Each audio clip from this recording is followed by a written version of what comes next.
একদিন হঠাৎ দেখবে সব দরজা রাস্তা বন্ধ। তোমার ফোন কেউ ধরবে না, তোমার পাশে কেউ থাকবে না। তখন কি তুমি চুপ করে বসে পড়বে, নাকি দাঁড়িয়ে বলবে আমি তো এখনো বেঁচে আছি? নমস্কার বন্ধুরা, ভিডিও টাইটেল থাম্বনেল দেখে নিশ্চয়ই বুঝতে পেরেছেন আজ আমরা কি বিষয় নিয়ে কথা বলবো। তাহলে চিৎকার না করে বাস্তব কথা শুরু করি। সবার জীবনে একটা সময় আসবেই যখন মনে হয় সব দরজা রাস্তা বন্ধ। টাকা নেই, চাকরি নেই, মানুষও পাশে নেই, বন্ধুরাও দূরে সরে গেছে। তখন মনে হয় সব শেষ। কিন্তু একটা প্রশ্ন, সত্যিই কি শেষ? আমরা সবাই একটা ভুল করি।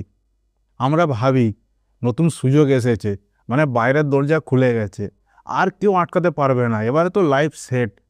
কিছুদিন পর যখন সেই সুযোগটা বন্ধ হয়ে যায়, তখন আমরা ভাবি সব শেষ হয়ে গেছে। কিন্তু শেষ না।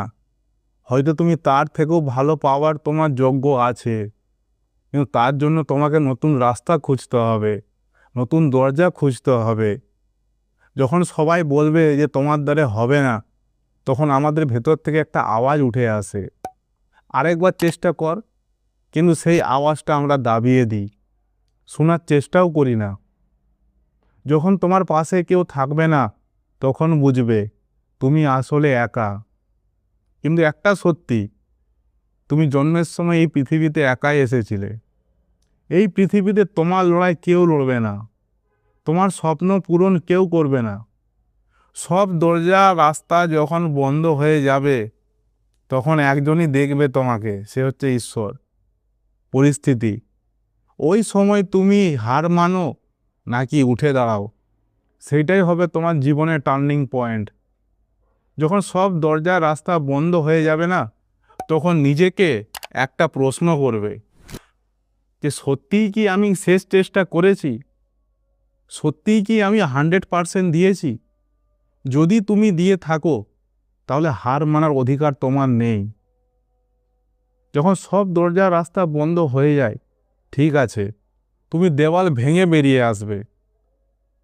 লোক হাসবে, হাসুক, তোমার জেনে লাভ নেই। লোক বিশ্বাস করবে না যে তুমি দেওয়াল ভেঙে বেরিয়ে এসছে। বিশ্বাস করারও দরকার নেই, ধ্যান দেওয়ার দরকার নেই। ওই ভাঙা দেওয়ালের সামনে তুমি দাঁড়িয়ে হাসবে আর তাদেরকে বলবে যারা তোমাকে বন্ধ করে দিয়েছিল, যে তোরা আমাকে থামাতে চেয়েছিলিস কিন্তু থামাতে পারিসনি। তাহলে তুমি লড়বে নাকি হার মানবে, সিদ্ধান্তটা তোমার। চ্যানেলটা সাবস্ক্রাইব করে সাপোর্ট করবে। এবং আমরা ভাবি সব দরজার রাস্তা বন্ধ মানে আমাদের জীবন শেষ। ভুল। আমরা তো চেষ্টাটাই করি না, তো আমরা নতুন দরজার খোঁজ পাবো কি করে, নতুন রাস্তাটা পাবো কি করে? আমরা শুধু বসে বসে ভাবলে তো হবে না, আমাদেরকে নতুন রাস্তা তৈরি করতে হবে।